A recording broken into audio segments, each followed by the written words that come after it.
पाकिस्तान के पास मुस्तनद इंटेलिजेंस इतलात हैं कि अगले 24 से 36 घंटों में पहलगाम वाक़े से जुड़े बेबुनियाद और ख़ुद साख्ता इल्ज़ामात को बुनियाद बनाकर भारत पाकिस्तान के खिलाफ फ़ौजी कार्रवाई करने का इरादा रखता है।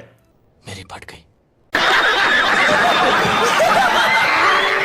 भारत के डिफेंस सिस्टम से दुम दबाकर भागा पाकिस्तान का जो है फाइटर जेट F-16 अमेरिका का युद्धक विमान है, जानते हैं ना।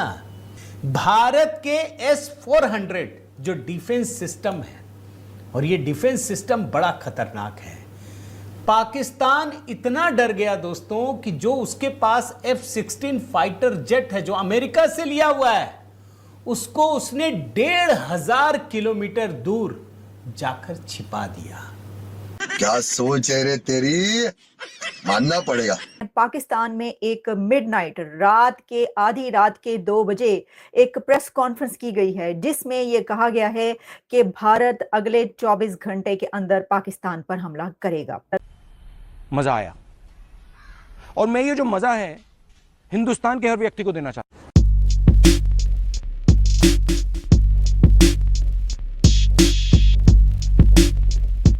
और दूसरी तरफ भारत में क्या हो रहा है? भारत में प्राइम मिनिस्टर नरेंद्र मोदी की तरफ से फ्री हैंड दे दिया गया है।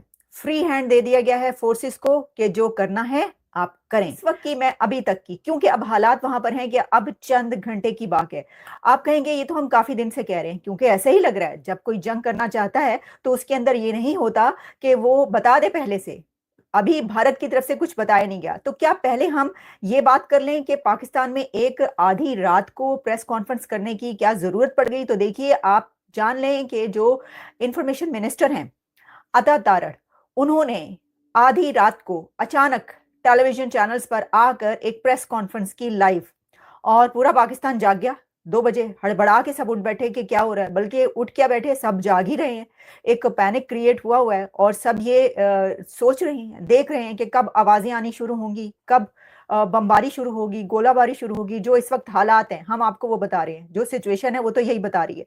तो रात भर लोग जाग रहे हैं पाकिस्तान के अंदर और देख रहे हैं। तो जैसे ही उन्होंने देखा कि एक मिनिस्टर जो है वो टीवी पर अचानक आया है और उसने इंडिया के मुतालिक बात शुरू कर दी है, तो सब पाकिस्तान के अंदर एक ऑब्वियसली इस सिचुएशन में पैनिक तो क्रिएट होता है। तो हुआ क्या, उस प्रेस कॉन्फ्रेंस में इंफॉर्मेशन मिनिस्टर अता तारड़ ने आकर ये कहा है कि इंडिया नेक्स्ट 24 to 36 आवर्स में पाकिस्तान पर हमला करेगा या कर सकता है। अब मैं ये जो 36 आवर्स कह रही हूं वो आप निकाल दें, क्योंकि जब ये आधी रात को प्रेस कॉन्फ्रेंस हुई है उसके बाद कई घंटे गुजर चुके हैं। तो आप जो कैलकुलेशन करें वो 24 आवर्स की करें कि अगले 24 घंटे में कुछ बड़ा होने जा रहा है। बड़ा क्या होने जा रहा है पता ही है सबको, कि भारत ने हमला करना है पाकिस्तान पर। और उन्होंने ये कहा कि उनको ये इंटेलिजेंस मिली है, यानी ये उन्होंने कहीं से ये खबर, जिस तरह के इंटेलिजेंस शेयरिंग होती है या कोई बहुत ही सेंसिटिव न्यूज़ आपको पता चलती है, तो उनको ये खबर मिली है और उन्होंने पता चलाया है कि भारत अगले 24 से 36 घंटों में पाकिस्तान पर हमला करेगा। ऐसे ही खबरें और ऐसी ही इंटेलिजेंस काश के जब टीटीपी के हमले होते हैं तो उससे पहले भी पता चल जाया करे। ऐसी ही इंटेलिजेंस शेयरिंग उस वक्त भी हुआ करे जब बीएलए के हमले हो रहे होते हैं तो पहले पता चल जाया करे। जाफर एक्सप्रेस से पहले ही ये वाली इस तरह की कुछ हो जाती और ऐसे ही पता चलाया जाता तो उन मासूम लोगों की जानें भी बच जाती। लेकिन ये पता चल गया भाई, ये तो सभी को पता है। मतलब मैं हैरान इसलिए हो रही थी कि देखें पूरी दुनिया में क्या बात हो रही है इस वक्त, यही तो बात हो रही है कि भारत अगले चंद घंटों के अंदर हमला करने वाला है, अगले 24 घंटों के अंदर हमला कर देगा, अगले 36 घंटों के अंदर हमला कर देगा, अगले चंद दिन के अंदर हमला करने वाला है। ये तो सबको पता है। तो ये कोई ऐसी खबर एनीवे, लेकिन ठीक है, ओके ऑल राइट, क्योंकि उन्होंने ये कहा तो ये कहा है। तो आधी रात को जो है ना वो अचानक हड़बड़ा के सब उठे और उन्होंने कहा कि जी अता तारड़ साहब ये प्रेस कॉन्फ्रेंस कर रहे हैं कि ये भारत हमला करने लगा 24 घंटों के अंदर। अच्छा, क्या ये इस वजह से तो नहीं पता चला कि मोदी साहब ने एक बहुत ही अहम मीटिंग की है? अब दूसरी तरफ यह हुआ है कि भारत के प्रधानमंत्री नरेंद्र मोदी साहब ने एक बहुत हाई लेवल मीटिंग की और उस हाई लेवल मीटिंग में उनके फोर्सेस की अथॉरिटीज और राजनाथ सिंह साहब, साथ में अजीत डोवल और कुछ और ऐसी बिग अथॉरिटीज मौजूद थी, यानी उनकी फोर्सेस की अथॉरिटीज मौजूद थी, आर्मी चीफ और डिफेंस मिनिस्टर राजनाथ सिंह और कुछ और अथॉरिटीज, अजीत डोवल। तो उसके अंदर ये फैसला किया गया है, जो खबर आ रही है कि नरेंद्र मोदी साहब ने फ्री हैंड दे दिया है।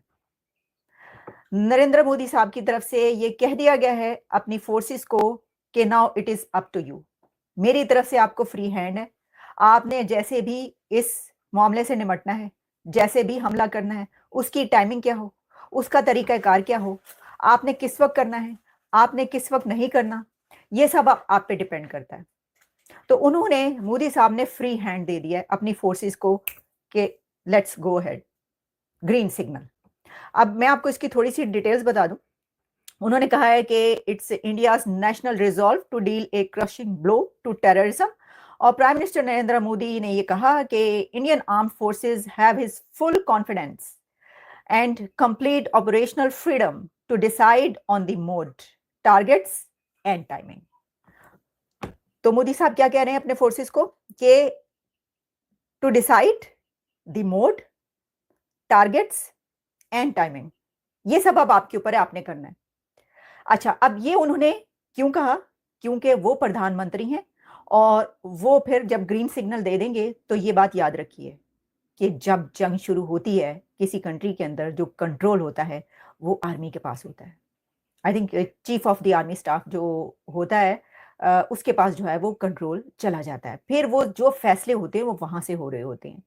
तो ये कॉन्फिडेंस बिल्ड करने के लिए फोर्सेस को कहा जाता है कि अब आपके पास है। डेमोक्रेसी ना, दुनिया की सबसे बड़ी जमहूरियत है, डेमोक्रेसी है वो भारत, कि उनका प्राइम मिनिस्टर इजाजत दे रहा है अपनी फोर्सेस को कि जी हमें आपके ऊपर फुल कॉन्फिडेंस है और अब आप जो करना चाहें ये आप पे डिपेंड करता है। मैं ये तय नहीं कर सकता कि मोड क्या होगा, टारगेट क्या होगा, टाइमिंग क्या होगी, ये आपका काम करना, आप कीजिए। लेकिन आप देखें, एक तरीके से आप ये देखें कि उनकी फौज की authorities prime minister Narendra Modi से इजाजत लेने आई हैं, इजाजत लेने वहां पर पहुंची। इस मीटिंग से तो ऐसे ही लग रहा है कि उन्होंने कहा कि भाई ये है सिचुएशन, तो अब हमारा आगे काम है, तो बताएं।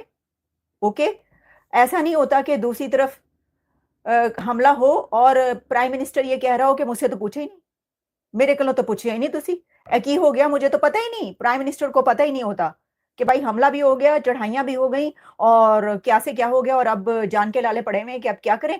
तो प्राइम मिनिस्टर को पता चलता है तो कहता है सर पकड़ के बैठ जाता है। अगर आपको याद हो, हमको ये तारीख इतिहास का हिस्सा है। अभी recent past prime minister Nawaz Sharif जो हैं, पूरी की पूरी किताबें लिखी गई इसके बारे में, और इसके बारे में डिटेल में आपको हर जगह पे प्रिंटेड भी और जो बात होती रही वो भी मिलेगी कि नवाज शरीफ बार बार ही कहते रहे कि मुशर्रफ ने जब कारगिल पे वो किया तो उससे तो पूछा ही नहीं, कारगिल के उस पे हमले पे बिल्कुल नहीं पूछा, और उसके बाद उनको पता चला तो वो तो काफी नाराजगी रही उन दोनों के बीच।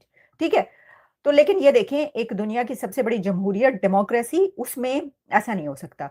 तो ये हुई है मीटिंग, और इस मीटिंग में जो है वो उन्होंने कहा है कि ये जो पहलगाम का हमला है इसको हम रिवेंज लेंगे, ये बदला लेंगे, और उस पे उनकी तरफ से ही हो गया। तो दोनों तरफ से जो है इमरजेंसी की सिचुएशन एक नजर आ रही है, जैसा कि मैंने बताया। अच्छा, एक और काम ये हुआ कि पाकिस्तान में DGISPR जो हैं, अरशद शरीफ नाम है उनका शायद, उनकी तरफ से एक और प्रेस कॉन्फ्रेंस की गई, और उसमें इसी पहलगाम हमले के हवाले से और इसमें बहुत सारी चीजें की गई। बल्कि उन्होंने कुछ और अपने वो किया कि देखें यहाँ पर ये दहशतगर्दी हुई है, तो ये जो बंदा निकला है इसके यहाँ से ताने बाने हैं, ये बंदा जो है ये यहाँ से पकड़ा है, इसका यहाँ से ताल्लुक है, तो हमारे खिलाफ दहशतगर्दी हो रही है, पाकिस्तान के अंदर दहशतगर्दी हो रही है, कहाँ कहाँ से। तो ये तो अगर आप देखें तो बंदे तो हर जगह से पकड़े जा सकते हैं वहां पर, जो TTP के हमले हुए हैं वहां पर, जो वहां पर BLA के हमले हो रहे हैं, जो अब मैं देख रही थी कि एक और वॉर फ्रंट खुल चुका है, और वो TTP ने और कई एक ऐसे हमलों की ख्वारिश को, जो ये कहा जा रहा है कि वहां पे ख्वारिज 26 ख्वारिज को हलाक कर दिया और इनके इतने ख्वारिज को मार दिया, वो इसीलिए कि हमले हो रहे हैं, और उन हमलों को फिर जो है वो उनको उनके साथ दू बदू लड़ाइयां हो रही हैं। तो देखिए, अब मैं अगर आपका इसका क्रक्स पेश करूं, अभी तो मैंने सारी डेवलपमेंट्स आपके सामने पेश कर दी कि ये है, ठीक है, लेकिन अब ये है कि जिस कंट्री के अंदर पाकिस्तान जो उन्होंने कहा ख्वाजा आसिफ ने कि एग्जिस्टेंशियल क्राइसिस, वो इसलिए कि जहां पर ऑलरेडी इतनी दहशतगर्दी हो रही हो, KPK के अपने मसाइल हो, पॉलिटिकल क्राइसिस, टर्मोइल अलहदा हो, हर कोई तकसीम हुआ हो, और फिर ये कि जो बलोचिस्तान में अफगानिस्तान से जो हमले होते रहे और अभी जो टीटीपी, ये सब जारी है। तो इस सिचुएशन में आप चले हैं एक अपना हमसाया जो कि इतनी बड़ी ताकत है, उसके साथ जंग में दाखिल हो रहे हैं आप। तो अब आप देख लें कि ठीक है, अब कैसे सँभालना है, ये तो एनीवे जिन्होंने सँभालना है उन्हीं को मालूम है, लेकिन ये हालात हुए पड़े हैं। खत्म, bye bye, tata, good bye, गया।